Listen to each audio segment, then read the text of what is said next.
বেগুন তো অনেকভাবেই খেয়েছেন, কখনো এইভাবে একটা দারুণ বেগুনের রেসিপি যার নাম হলো আচারি বেগুন বানিয়ে ট্রাই করে দেখুন। দুর্দান্ত স্বাদ। নমস্কার, কুইজিনিয়া চ্যানেলের পক্ষ থেকে সকলকে জানাই সাদর আমন্ত্রণ। আমাদের সবার চ্যানেল কুইজিনিয়াকে সাবস্ক্রাইব করে পাশে থাকা বেল বাটন আর অল আইকন প্রেস করে রাখলেই সব নতুন ভিডিও নোটিফিকেশন আপলোড হওয়া মাত্র আপনাদের কাছে পৌঁছে যাবে। সম্পূর্ণ নিরামিষ পদ্ধতিতে তৈরি আচারি বেগুন, যেটা সার্ভ করতে পারেন রুটি পরোটার সাথে, কিন্তু ভাতের সাথেও খেতে জাস্ট ফাটাফাটি লাগে। দারুণ সুস্বাদু, আর বানাতে সময় লাগে খুবই কম। আচারি বেগুন, আসুন আজকের এই রেসিপিটা বানিয়ে ফেলা যাক। এখানে একটা বেগুন আমি নিয়েছি। বেগুনটার ওজন মোটামুটি 400 গ্রাম থেকে 450 গ্রামের মধ্যে ছিল। এবার বেগুনটার আমরা বোটাটাকে কেটে প্রথমে লম্বালম্বি দুটো টুকরো করে নিচ্ছি। এবার নিচের যে পোর্শনগুলো আছে সেগুলো দুটো বেগুনের থেকে বাদ দিয়ে এই বেগুনগুলোকে আমরা ডুমো ডুমো করে কেটে নেব। তার জন্য এরকম মাঝখান থেকে আরেকটা ফালা করে নেব, আর প্রত্যেকটা ফালার থেকে আমি এরকম কিউব শেপ করে কেটে নিচ্ছি। একটা চেষ্টা করবেন, বেগুনটা যখন আপনারা এইভাবে কেটে নেবেন তার আগে বেগুনটাকে ভালো করে ধুয়ে নেবেন, আর কাটার পরেও আরও একবার ধুয়ে নেবেন। ঠিক এরকম শেপ করে বেগুনগুলো আমরা কেটে নিয়েছি, আর কাটা হয়ে গেলে জল দিয়ে ভালো করে এটাকে বার দুয়েক আমরা ধুয়ে পরিষ্কার করে নেব। বেগুনটা ভালো মতো ধুয়ে পরিষ্কার করে নিয়ে নেওয়ার পর এতে আমরা সামান্য কিছু জিনিস দেব। বেগুনটা আমার এখানে ধোয়া হয়ে গেছে। এবার আমি এখানে প্রথমেই দিয়ে দিচ্ছি সামান্য একটু নুন, তার সাথে দিচ্ছি অল্প একটু হলুদ গুঁড়ো, আর দিচ্ছি অল্প শুকনো লঙ্কার গুঁড়ো বা লাল লঙ্কার গুঁড়ো। এবার এই হলুদ, নুন এবং লঙ্কা দিয়ে বেগুনগুলোকে ভালো করে মাখিয়ে নেব। আর বেগুনগুলো ভালো মতো মাখিয়ে নেওয়ার পর এটাকে আমরা কিছুক্ষণ সময়ের জন্য এরকমভাবেই রেখে দেবো, ওই মিনিট 10 মিনিট পর ফিরে এলাম। এখানে আমরা কড়াইতে সর্ষের তেল গরম করে নিয়েছি। তেলটা ভালো মতো গরম হওয়ার জন্য অপেক্ষা করব, আর তেলটা গরম হয়ে গেলে এখানে আমরা কিছুটা বেগুন দিয়ে দিচ্ছি।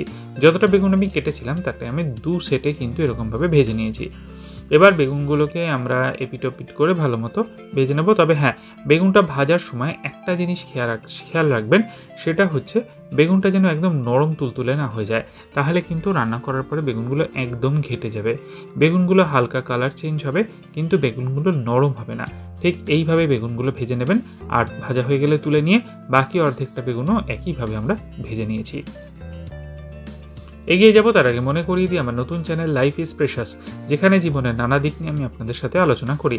চ্যানেলটাকে সাবস্ক্রাইব করতে আজকে ভিডিও ডেসক্রিপশন বক্সের লিঙ্কটা প্লিজ চেক করে নেবেন, আর যদি ভিডিওগুলো ভালো লাগে লাইক, শেয়ার, কমেন্ট করতে ভুলবেন না যেন। ফিরে আসি রেসিপিতে।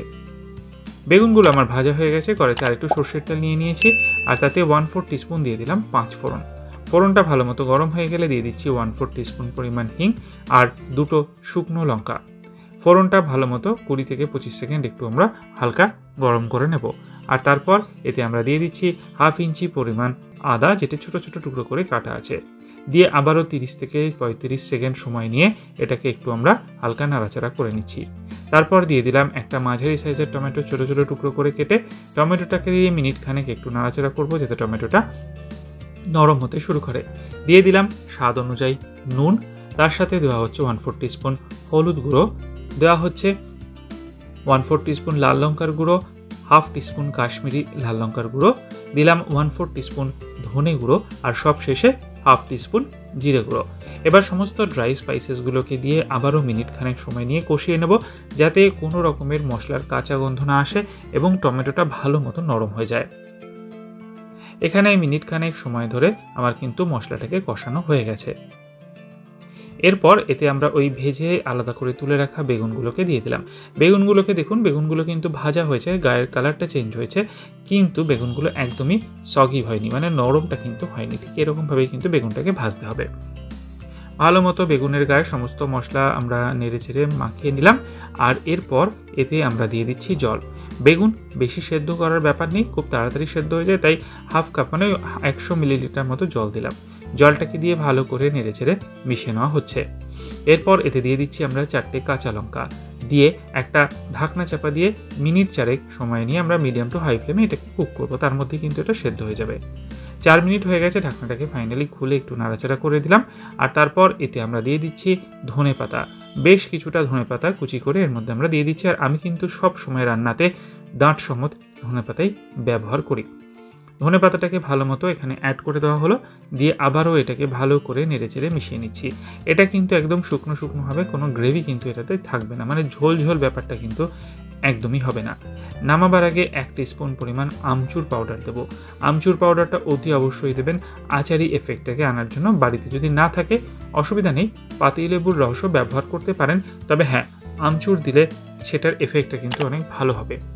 আর সব শেষে গ্যাসটা অফ করে 1 টিস্পুন কাঁচা সর্ষের তেল ছড়িয়ে ভালো করে নেড়ে চেড়ে মিশিয়ে নিলেই তৈরি হয়ে গেল দুর্দান্ত স্বাদের সম্পূর্ণ নিরামিষ আচারি বেগুন।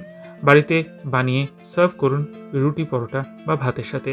খেয়ে কমেন্টের মাধ্যমে জানান কেমন লাগলো। ভালো লাগলে লাইক শেয়ার করতে ভুলবেন না যেন। যারা এখনও চ্যানেল কুইজিনাকে সাবস্ক্রাইব করেনি, অনুরোধ করবো চ্যানেলটাকে সাবস্ক্রাইব করে এই পরিবারের সদস্য হয়ে যাওয়ার জন্য। লাইফ ইজ প্রেশাস গল্পের শিকালিকাল চ্যানেল দুটিকে সাবস্ক্রাইব করতে আজকে ভিডিও ডিসক্রিপশন বক্সে লিঙ্কটা প্লিজ চেক করে নেবেন। সবাই ভালো থাকবেন, সুস্থ থাকবেন, নমস্কার।